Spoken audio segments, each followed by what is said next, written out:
noche, aquí en Que No Me Pierda, vamos a hablar de elecciones. Vamos en esta cuenta regresiva a hablar de encuestas y las vamos a analizar esta noche aquí en el programa. Acompáñenos. Elecciones Nacionales 2020. Uno decide.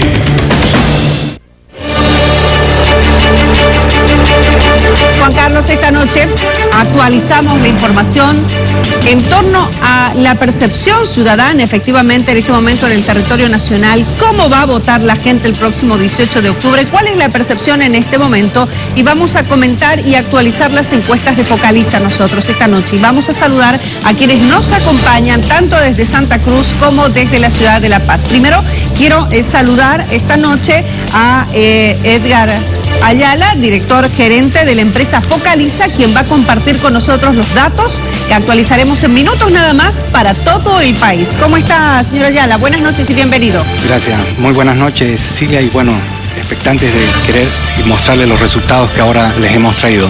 Gracias, en minutos los vamos a comentar y se lo vamos a mostrar en todo caso a todo el territorio nacional. Nos acompaña también para poder analizar estas encuestas en este momento el doctor José Luis Santisteban, que está en el estudio aquí en Santa Cruz. ¿Cómo le va, doctor? Bienvenido, buenas noches. Muy buenas noches, gracias, es un privilegio estar con usted, Cecilia. Igualmente. Gracias. Y don Franklin Pareja, que nos acompaña también de manera virtual en este escenario en el que vamos mezclando también lo presencial y lo virtual rumbo al 18 de octubre. Franklin, buenas noches. Un saludo muy cordial, Cecilia, para usted y también para Juan Carlos. Bien, Juan Carlos, nuestros invitados especiales esta noche con nosotros para analizar las encuestas de Focaliza, para analizar este tema después de retirada la candidatura de la presidenta y de Juntos, ya que es oficial que retira a todos sus candidatos de la lista. ¿A dónde se van? ¿Dónde migran estos votos? Los analizamos esta noche, querido Juan Carlos. Exactamente, Focaliza entonces se encarga de estas encuestas, Focaliza Inteligencia de Mercados. Comenzamos, Cecilia, si me permites, con la ficha técnica, ¿verdad? Sí, adelante, vamos a ver la ficha técnica esta noche para compartirla con todo el país.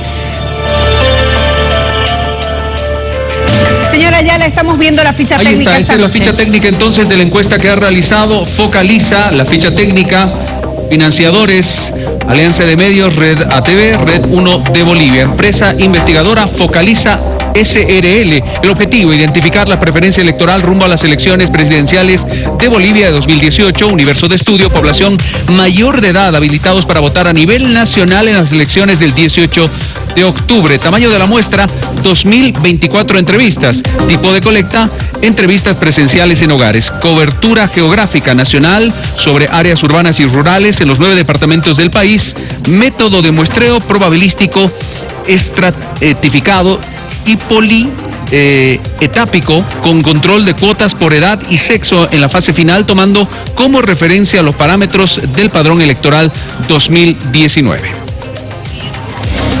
La ficha técnica de la encuesta, el aspecto metodológico, el diseño muestral permite realizar estimaciones para los resultados totales con un margen de error de más o menos 2.2%, asumiendo que en todos los casos el nivel de confianza es del 95%. En el departamento de La Paz, la muestra es de 402 encuestas, Cochabamba 310, Santa Cruz 395, Oruro 155, Potosí 172, departamento de Chuquisaca 175, en el departamento de Tarija 162, en el Beni 143 y en el departamento de Pando 110. La investigación se desarrolló en 66 ciudades y localidades.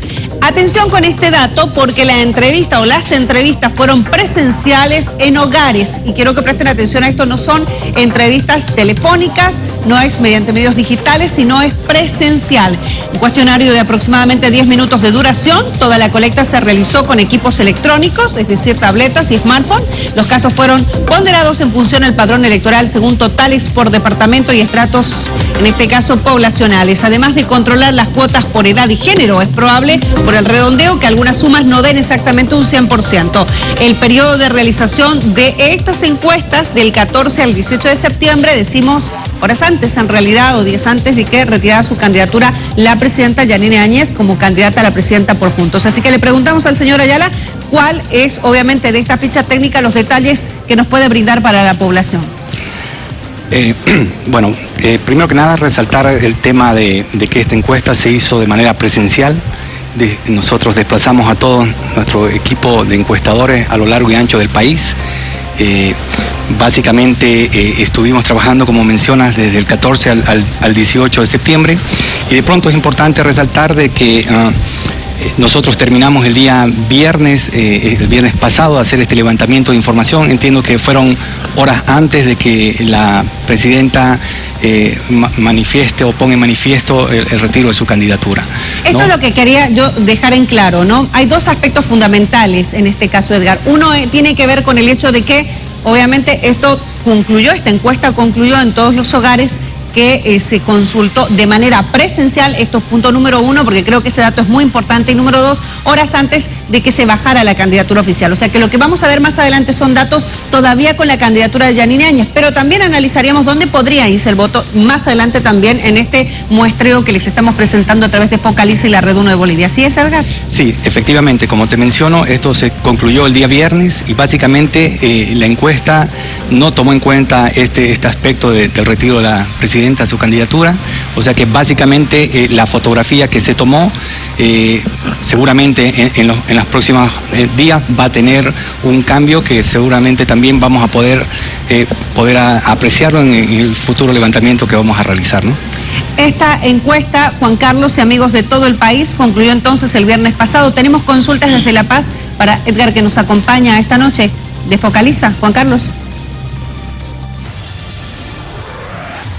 A ver, Edgar, ¿cómo le va? Buenas noches. Para que quede claro la situación de la encuesta, es muy importante que nos diga el contexto, ¿verdad? Cuándo se hizo y está en la ficha técnica. Mucho se ha hablado del tipo de entrevista que se está realizando producto de la pandemia. Esto me imagino que ha tomado en cuenta también la situación virtual o la situación telefónica. ¿Las encuestas se las ha realizado, las entrevistas vía teléfono? No. Básicamente, dentro de las modalidades permitidas por el órgano electoral, eran las encuestas presenciales, y también se daba la opción a las empresas investigadoras de poder realizar este levantamiento de información a través de encuestas telefónicas o a través de algún tipo de levantamiento online. Nosotros particularmente decidimos hacer este trabajo a través de entrevistas presenciales. Y bueno, básicamente toda la colecta de información fue realizada a través de nuestros encuestadores mediante el uso de tabletas, de dispositivos móviles, con lo cual obviamente tenemos la georreferenciación de todos los puntos a los cuales nosotros llegamos con esta encuesta.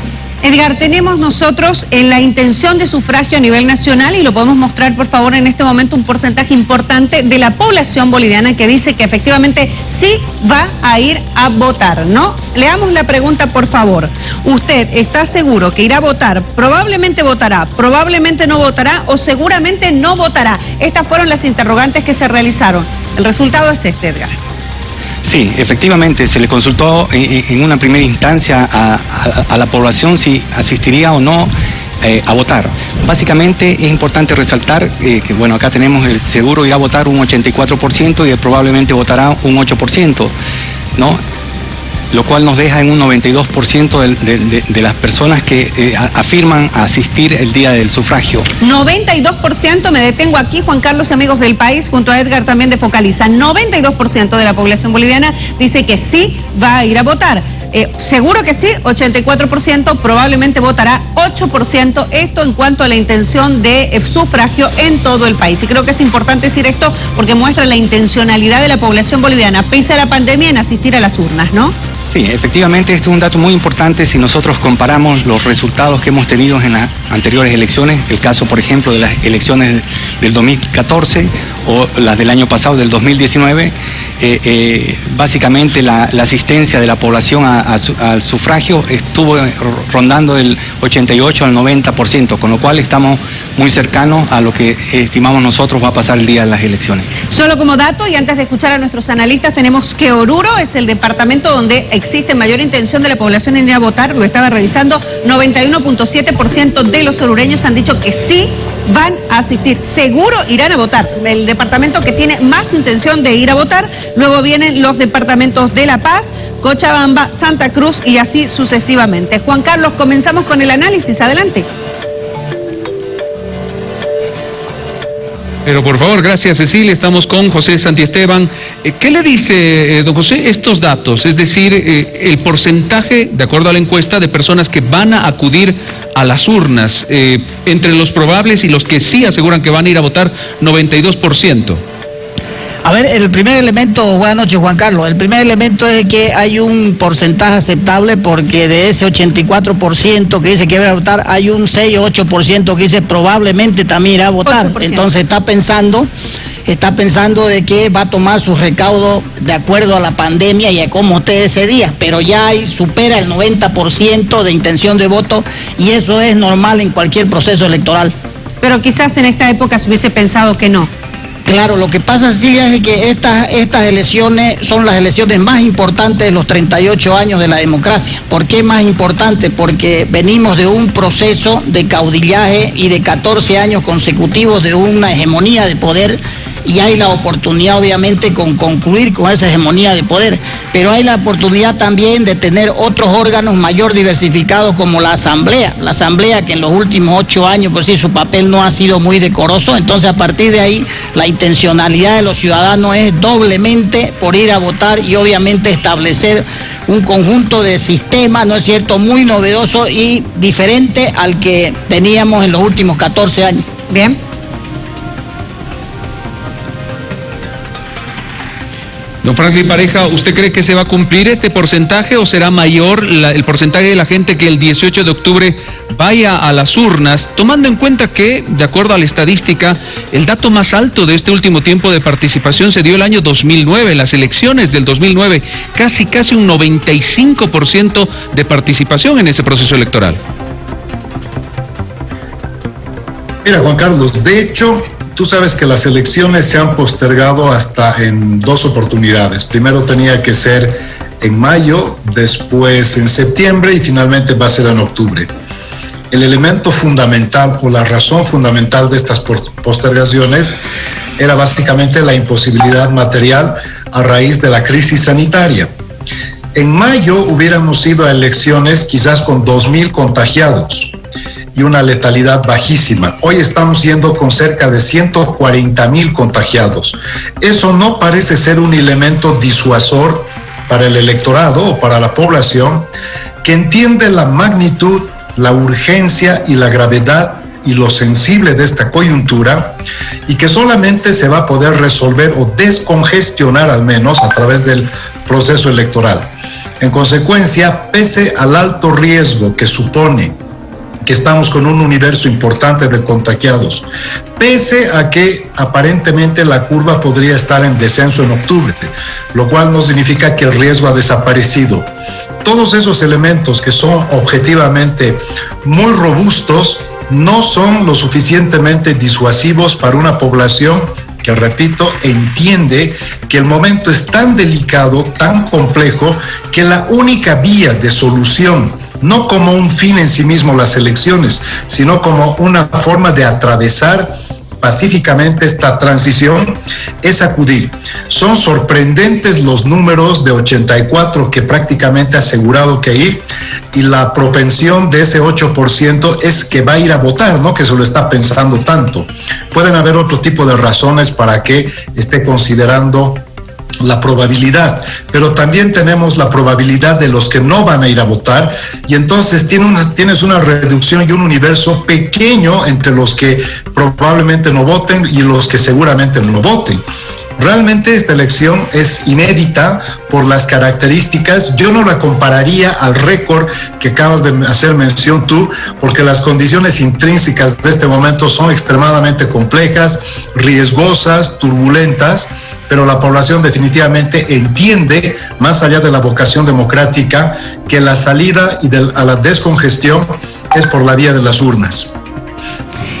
Tenemos en este momento una interrogante que se le ha planteado a la población boliviana, que yo quisiera que Edgar nos explique y le explique también al país esta noche, que tiene que ver con la situación del país, la situación de Bolivia. Y vamos a revisar, por favor, el siguiente cuadro con la interrogante, con la pregunta concreta. En general, ¿usted cree que las cosas en el país van en la dirección correcta o van en la dirección equivocada? ¿Qué plantea esta pregunta y cuál es la respuesta? Edgar, por favor, nos explica. Bueno, Básicamente podemos apreciar acá de que el 78% de la población manifiesta que el país está yendo en una dirección equivocada.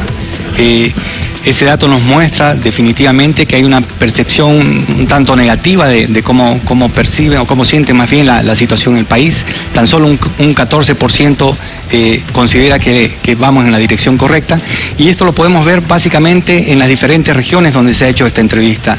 En el altiplano, por ejemplo, tenemos que el 83,9% manifiesta que estamos yendo en una dirección equivocada, en los valles cerca de un 80%, en los llanos, que de pronto es la región donde la gente está menos negativa, diría yo, tiene un 67,3%.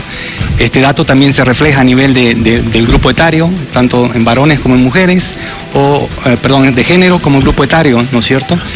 Nosotros hicimos algunas otras preguntas que van relacionadas también a la gestión de gobierno y básicamente a las preocupaciones que hoy en día tiene el boliviano. Definitivamente la economía, el desempleo, la salud, son elementos muy importantes que hacen, entiendo yo, que la gente perciba tenga esta sensación de que la situación no está yendo en la dirección correcta, Cecilia.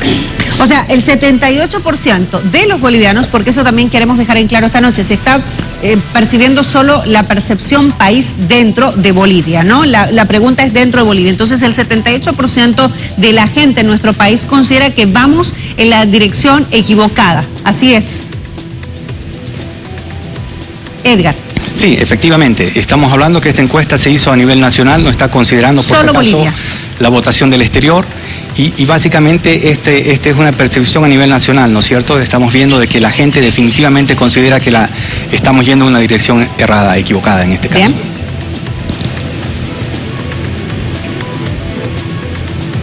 Franklin, a ver, vayamos con el análisis de este dato que no es menos interesante. 78% cree que el país va en la dirección equivocada. ¿Qué le dice ese dato, Franklin?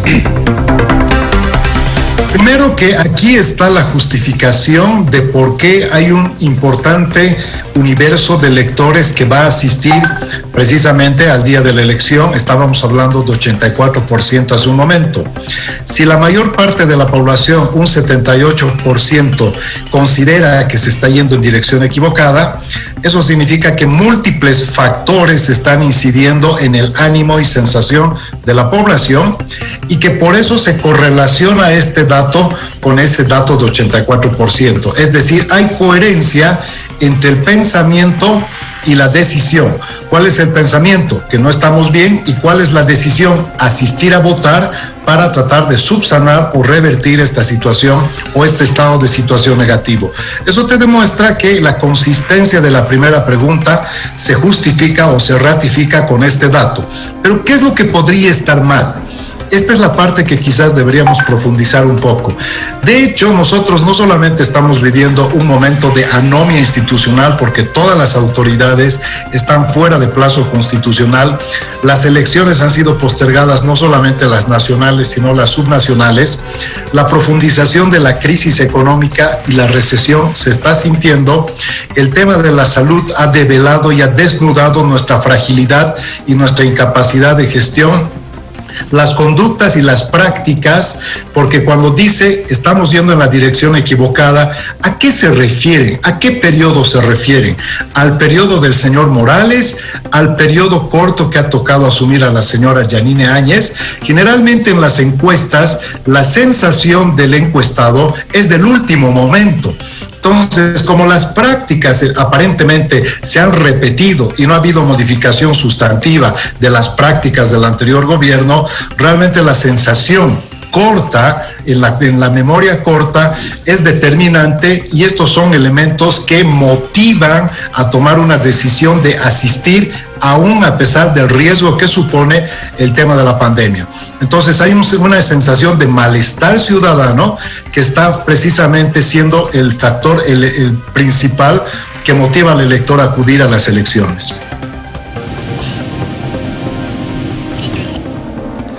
José, la idea de que en cuanto a situación de país esté en un 78%, de acuerdo a la encuesta, esté yendo en una dirección equivocada, ¿tendrá mucho que ver con la pandemia y la crisis económica?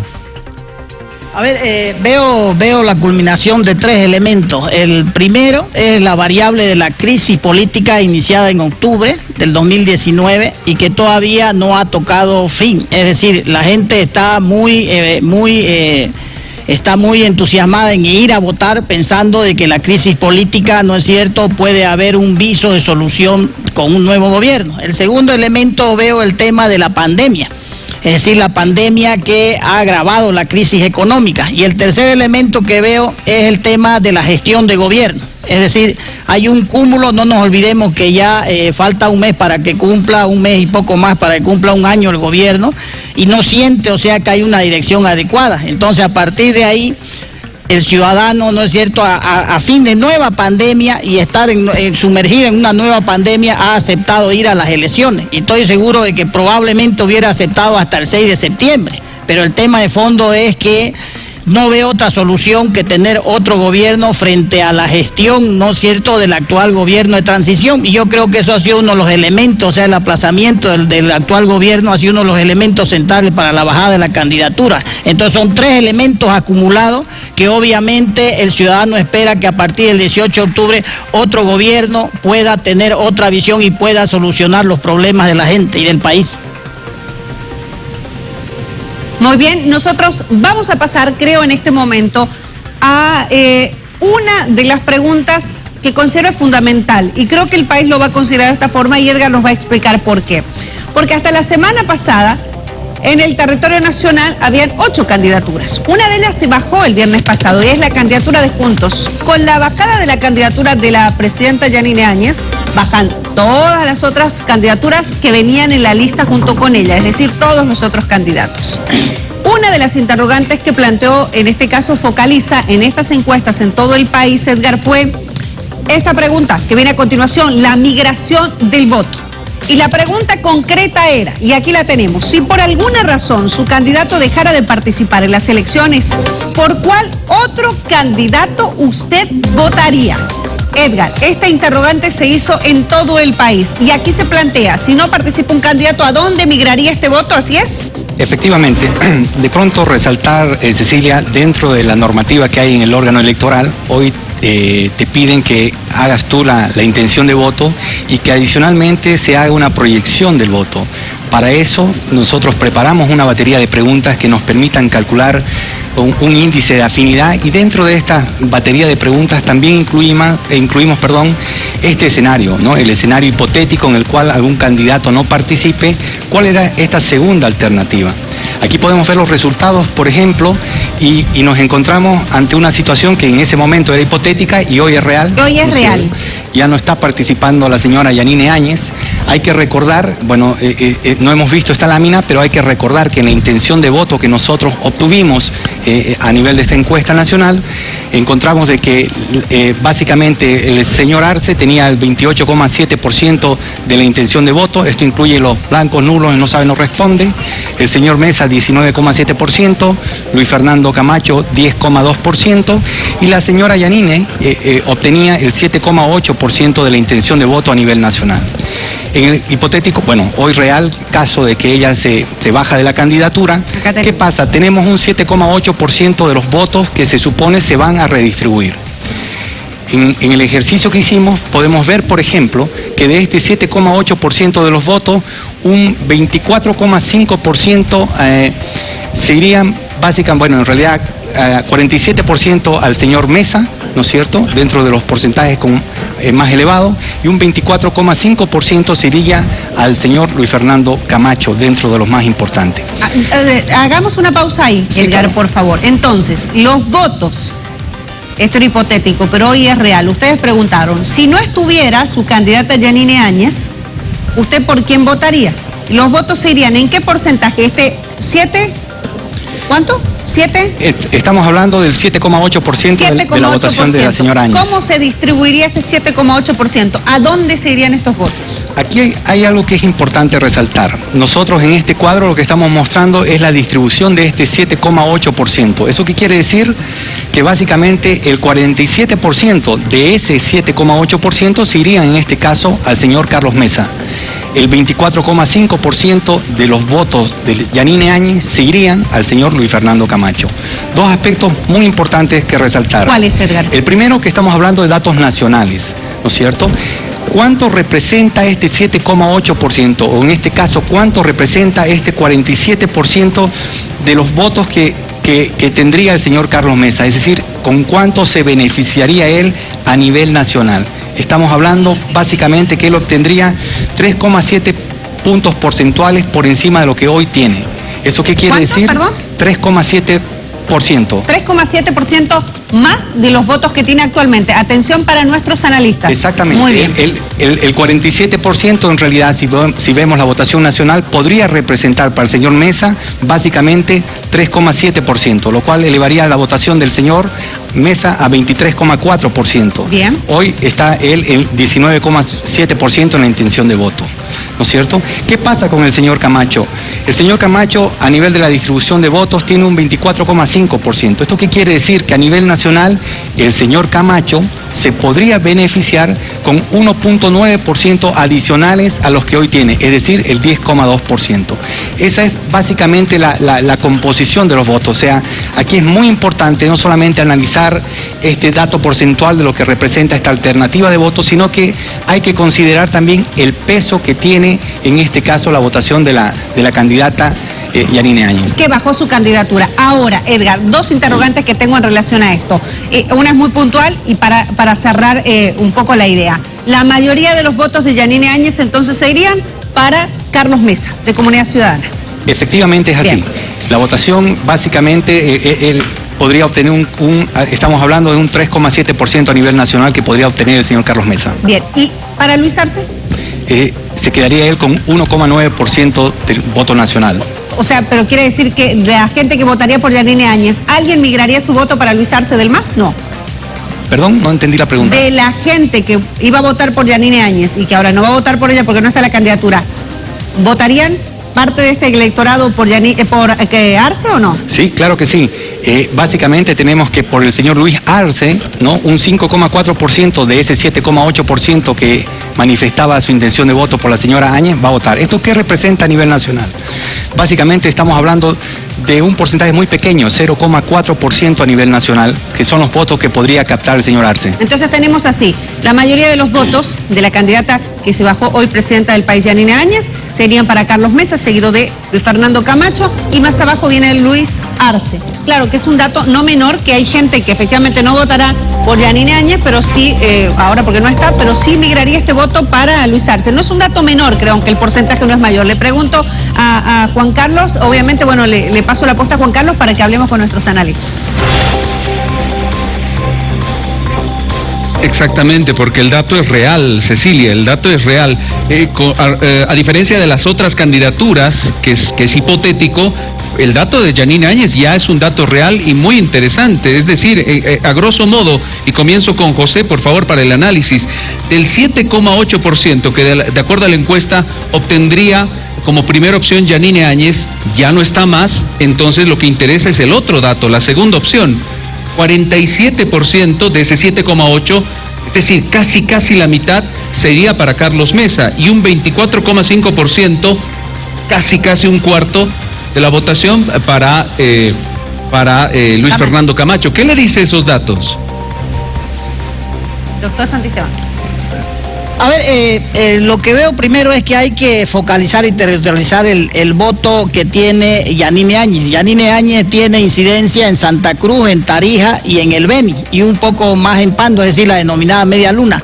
Pero ¿cuál es el nivel en los últimos, en estos meses, en este mes de campaña? El nivel de confrontación entre Juntos y Creemos.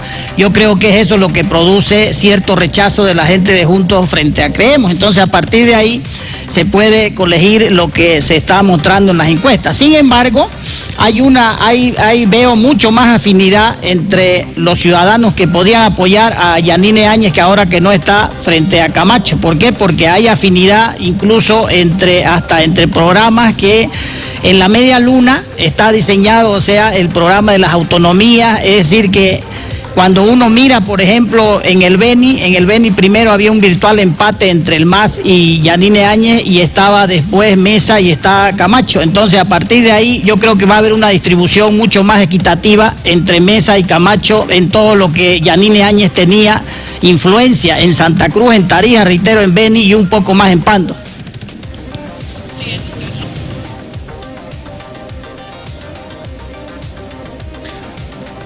Franklin, a ver, vayamos con el mismo análisis, en la realidad ya, no en la hipótesis, lo que ha ocurrido con la candidatura de Yanine Áñez y lo que representaría en estos datos como segunda opción. Carlos Mesa se llegaría prácticamente, de acuerdo a esta encuesta, la mitad del porcentaje de votación de Yanine Áñez. Sí, hay que tener en cuenta que este dato es un dato agregado, es decir, ya está prácticamente consolidado en función de la percepción nacional, y ciertamente que ese 3.6% vendría a ser un aporte significativo en procura de recortar la brecha que tendría Carlos Mesa, porque hoy por hoy Carlos Mesa no está pensando ganar la primera vuelta, o sus probabilidades de victoria en primera vuelta son escasas, pero su trabajo consiste en recortar la brecha. Pero hay que ver algunos elementos adicionales, porque este cuadro es rico precisamente en algunos elementos para el análisis. Fíjate, para empezar, el señor Carlos Mesa puede traccionar como segunda opción el voto de Camacho, el voto de Áñez, el voto de Quiroga, el voto de Mamani y el voto de Chiyunchum. Eso significa que del centro a la derecha, 5 fuerzas pueden ser traccionadas por Carlos Mesa si es que la estrategia sigue en la línea de concentrar el voto en función simplemente de la utilidad del mismo, el voto útil. Un dato extremadamente llamativo es que en la segunda opción del electorado del señor Luis Arce, ¿no?, del señor Luis Arce del MAS, es Carlos Mesa. O sea, hay un blanco y ninguno que se lleva una torta de 35%, de acuerdo. Una gran parte del señor Luis Arce intuye que no tiene una segunda opción, y entonces ese bolsón alimenta a los que no van a ir a votar por nadie. Pero después de eso, un 23% del capital electoral del señor Luis Arce migraría por el señor Carlos Mesa. Ese es un dato llamativo, obviamente no se va a producir, pero te da pautas de quién tiene la probabilidad de traccionar con mayor efectividad en caso de una segunda opción. Entonces, ¿por qué toco esto de la segunda opción y por qué toco esto de la tracción? ¿Por qué? Porque hoy por hoy, en realidad, lo que estamos viendo no es una disputa fundamentalmente regional, aunque artificialmente se quiere llevar adelante una construcción del regionalismo exacerbado. En el fondo lo que tenemos es una fuerza que está ubicada en la izquierda, una fuerza que se está yendo a la derecha, que es Camacho, y Mesa está ocupando el centro. Y en el centro convergen las segundas opciones de las otras fuerzas, precisamente ¿por qué? Porque los extremos están en tensión y la polarización se está empezando a dar entre extremos. Entonces el voto útil nunca vira por extremos. Generalmente el voto útil tiende a ser más moderado porque es un voto pragmático, y en la actualidad es un voto que está supeditado precisamente a la restitución de una fuerza o a la sustitución de la misma. Por un lado, hay una intencionalidad de participar activamente en las elecciones en el electorado del señor Luis Arce. Eso demuestra que ese voto duro que ha pasado la prueba de la dureza, porque no se ha erosionado el movimiento al socialismo, aunque muchos creían desde una visión urbanocéntrica que se iba a desplomar con los bloqueos, que se iba a desplomar con el escándalo de su líder histórico como es el señor Evo Morales. A pesar de todo mantiene y ronda siempre ese 30% que sigue siendo bastante superior a las otras fuerzas. Entonces, como Carlos Mesa no tiene un capital suficientemente, un capital electoral me refiero, suficientemente competitivo, tiene que acudir al capital de las otras fuerzas, y ese 47% que podría heredar de lo que deja la señora Yanine Áñez simplemente demuestra una tendencia tendencia que las opciones o segundas opciones de todas las otras fuerzas fundamentalmente viran en pro del señor Carlos Mesa. Y quiero dejar claramente establecido que yo estoy haciendo una lectura de datos fríos y evidencia empírica. No estoy tratando de llevar adelante un posicionamiento de Mesa, que algunos entienden a veces que los números están manipulados. No va por ahí. 4 o 5 fuerzas como segunda opción le dan al señor Carlos Mesa su electorado. Y el señor Luis Arce Catacora, que debería tener un voto muy duro, parte de ese electorado también considera que Carlos Mesa es su segunda opción. Entonces, quien puede traccionar y quien puede capitalizar el voto útil es Carlos Mesa. Hay que contraponer cuáles son las segundas opciones del señor Luis Arce Catacora. En ningún caso Camacho, por ejemplo, como segunda opción lo tiene a Carlos Mesa, pero Luis Arce está con 2.3, o sea, el señor Arce no va a heredar en ninguna situación el voto de Camacho, no va a heredar el voto de Áñez, no va a heredar el voto de Quiroga, tampoco de Feliciano Mamani y de Chiunchun, aunque con ellos una pequeña tasa más, pero Feliciano Mamani tiene un capital de 0.6%, o sea, no llegan al 1%, es exiguo y no es significativo en el agregado. En consecuencia, ¿qué podemos sacar de conclusión de esto? Que el señor Luis Arce prácticamente está en su techo de crecimiento. Segundo, que no tiene posibilidad de traccionar el voto como segunda opción de las otras fuerzas. Tercera constatación, Carlos Mesa se ha estancado en su voto, pero es el que tiene mayor probabilidad de traccionar el voto de las otras fuerzas. Así que lo que estamos viendo, sin considerar los nulos, los blancos y eventualmente los no sabe, no responde, lo que tenemos en este momento es una lucha entre dos fuerzas, una que trata de preservar su capital electoral, pero con muy pocas probabilidades de seguir creciendo, y el otro que no creo que vaya a sobrepasar a la primera fuerza, pero con probabilidades de acortar la brecha. Entonces, esto al final, en un pantallazo final, lo que te muestra es que la probabilidad de la segunda vuelta se incrementa y la renuncia de la señora Yanine Áñez es altamente contributiva más a Mesa que a Camacho, que es en este momento el que le disputa el mismo electorado, y por lo tanto va consolidando en alguna medida que las otras fuerzas también podrían en algún momento tomar la decisión, no de retirarse, pero su electorado de forma pragmática podría virar por la opción que tiene mayor probabilidad, porque las otras fuerzas no tienen voto duro. Y esto también va para el señor Camacho. Eventualmente el señor Camacho podría perder capital electoral, porque si entra la lógica pragmática y ese capital o ese electorado entiende que la posibilidad de viabilizar la victoria del señor Luis Arce Catacora en primera vuelta es real, quien más se puede erosionar entre Mesa y Camacho es Camacho. ¿Es cada vez más probable una segunda vuelta? Sí, a ver, cuando uno mira los datos generales, mira de que la fórmula de 50 más 1 y 40 y con diferencia de 10 se va a ir acortando, porque con relación a Arce, que está primero, porque Mesa va a mejorar, es decir, hay casi 25% todavía en disputa. Estas encuestas están muy parecidas a las de Jubileo, y ese 25% lo más probable es que vaya con el candidato Mesa y con el candidato Camacho. Entonces, a partir de ahí, la brecha de la fórmula técnica constitucional, es decir, se va a ir cerrando. Eso es lo que creo, porque fíjese que ahorita, sin contar los votos válidos, es decir, porque hay 25%, y lo correcto es contar siempre sin votos válidos, es decir, eso es lo más real. Mucho más cuando hay casi 25%, y más hay todavía que distribuir los votos de juntos. Entonces, a partir de ahí, no creo que del 29 vaya a subir estrepitosamente a más del 40 y la diferente hacia 10, porque reitero, Mesa tiene la atracción, como dice Franklin, tiene la atracción de traer más votos, y Camacho de mejorar en sus bastiones donde está trabajando y haciendo campaña en este momento. Beni, por ejemplo.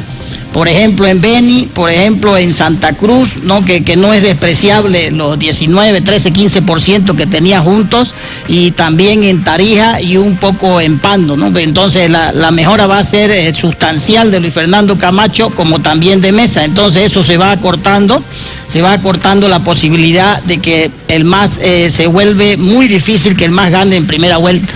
Muy bien. Nosotros prácticamente con esto vamos cerrando el análisis esta noche, no sin antes comentarles cuál es la nueva fecha de las próximas encuestas, Edgar, y queremos compartir también, por favor, con la población boliviana cuándo será. Sí, bueno, básicamente vamos a iniciar el operativo de campo la siguiente semana. Nosotros esperamos tener ya los resultados aproximadamente el 3 o 4 de octubre.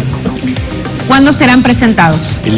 Bueno, entiendo que nosotros vamos a tener los resultados finales el día 3 de octubre. Bien, aproximadamente 2 semanas más. Sí. En aproximadamente 2 semanas más, entonces el país tendrá una nueva muestra de lo que significa la votación en el territorio nacional de la mano de Focaliza. ¿No? Y esto va a ser muy importante para ir midiendo ya. En octubre, los primeros días, cada vez más cerquita del 18, sin duda alguna, ¿no? Para cerrar, Franklin, y agradecerle, por supuesto, su participación esta noche con nosotros. ¿Quiere decirnos algo más de todo lo que le hemos mostrado al país esta noche aquí en el programa? Sí, en conclusión es una elección muy reñida, realmente con una volatilidad en cuanto al desplazamiento del electorado de una fuerza a otra.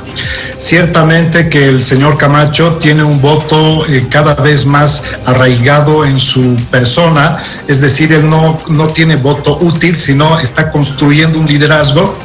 Pero también es cierto que su posición y el deslave que está produciendo y la capitalización que está produciendo es precisamente la concentración del voto antimasista y antievista radical. Y en consecuencia, la gran paradoja es que ese público antimasista o antievista radical sería el que podría posibilitar que el señor Arce Catacora tenga bancada mayoritaria, tenga mayoría en el Senado y eventualmente inclusive podría ganar en primera vuelta. Lo que tanto combatieron en un momento es lo que ahora están facilitando con esta acción de dividir el voto, y ciertamente que no se cuestiona el liderazgo, pero no hay una coherencia entre la lucha y todo lo que se hizo en noviembre con lo que se está haciendo un año después. Muchas gracias, Franklin, por habernos acompañado esta noche. Juan Carlos. Así es, y también le agradecemos, por supuesto, el análisis a José Santiesteban. José, muchísimas gracias, de verdad. Las próximas encuestas van a estar imperdibles, ¿no? Gracias. En realidad, a ver, hay un tema de fondo. Fíjese usted que hasta hace un día o 2 días o 3 días atrás eran 4 los participantes principales del proceso, ahora ya son 3. Es decir, yo creo que la certidumbre de la gente se va acercando en concentrar ese más de 2/3 que no quiere que vuelva el movimiento al socialismo en 2 candidaturas, en Carlos Mesa y Luis Fernando Camacho. A partir de ahí se va a ver con mayor énfasis la campaña en el voto regionalizado, para agarrar y obviamente poder abarcar ese 25% indeciso y también el voto de Juntos. Pero lo más importante es que el 2/3 de la población va a estar concentrado en dos candidaturas, y vamos a ver ya las próximas encuestas cada vez más cerradas frente a lo que va a pasar el 18 de octubre. Muchas gracias por habernos acompañado. Juan Carlos, también saludamos a Edgar Ayala de Focaliza esta noche por habernos acompañado a explicar, obviamente, la toma de las muestras, y estaremos atentos de aquí a 2 semanas para volver a presentarles encuestas a todo el país a través de la Red 1 de Bolivia. Muchas gracias, Edgar. Gracias a ti y a todos los panelistas por la atención prestada. Muchísimas gracias, Juan Carlos. Esta noche entonces hemos analizado encuestas, hemos analizado la migración del voto. Creo que esto era un punto importante dado el escenario actual, y como lo decías hace instantes, las próximas encuestas no se las pueden perder, pero además no se pueden perder esta carrera electoral que está, como decía Franklin, cada vez más importante. Es decir, está abierta la posibilidad, ¿no? Exactamente, encuestas presenciales, encuestas casa por casa, encuestas que van a ser difundidas ya en un par de semanas y que van a muy poco de las elecciones prácticamente dar un panorama mucho más claro de cómo estamos llegando al 18 de octubre. Cecilia, como siempre, un gusto. Así es, Juan Carlos. Continuamos en Que No Me Pierda. Nos separamos